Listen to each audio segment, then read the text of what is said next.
হরে রাধারানী কৃষ্ণ, হে কৃষ্ণ।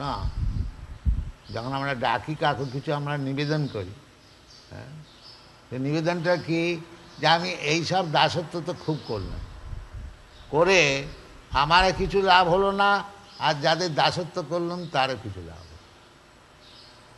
তা এখন হে কৃষ্ণ, হে রাধারানী, আপনারা যদি অনুগ্রহ করে আমাকে আপনাদের দাসত্বে লাগাতে পারেন। হরে কৃষ্ণ কৃষ্ণ কৃষ্ণ, কেবল ডাকা, হে কৃষ্ণ হে রাধারানী আপনার দাসত্বে লাগান। বুঝতে পারলে? এইটা প্রার্থনা করা। এই হরে কৃষ্ণ মানে যে আমি এই দাসত্ব সব করে আমার কিছু লাভ হলো না, খেটেই মোলাম, এবারে আপনার দাসত্ব আমাকে লাগা। একজনকে ডাকা যদি যায়, ওহে ওহে ওহে, সে তো বলবে যে কী, কেন চাচাচ্ছ, কী চায় না, একটা কিছু বলতে হবে তো। তো সেই রকম কৃষ্ণকে ডাকা হচ্ছে, হে কৃষ্ণ হে রাধারানী।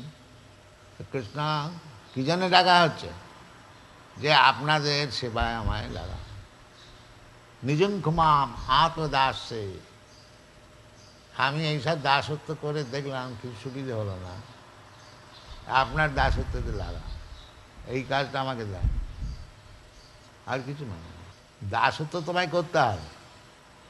ওই যে সব ভুল করে মনে করছে যে আমি মাস্টার হয়ে যাব, প্রভু হয়ে যাব, ওটা হবে না। প্রভু হচ্ছেন কৃষ্ণ, ভোক্তানাং যোগ্যতপসাম সর্বরূপময়। প্রভু হতে পারবে না, ওই দাস তোমাকে থাকতে হবে। তবে ওই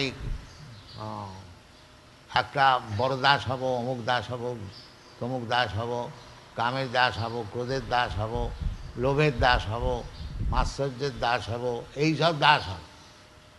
তো এইসব দাস হয়ে যাদের দাসত্ব করলে তারাও সুখী হবে, তারাও বলবে না যে খুব তুমি করেছ, কেউ বলবে না।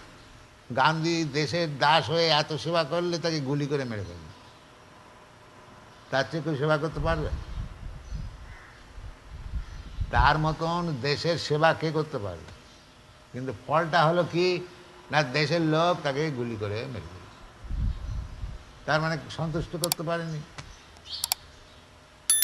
সেই মায়ার দাসত্ব করলে কেউ সন্তুষ্ট হবে না, তুমিও সন্তুষ্ট হবে না, কেবল সময় নষ্ট। শিগগির শিগগির কৃষ্ণ দাস হয়ে যাও, জীবন সফল হয়ে যাও। এই হচ্ছে। কি বলবার আছে? আর কিছু বলবার আছে?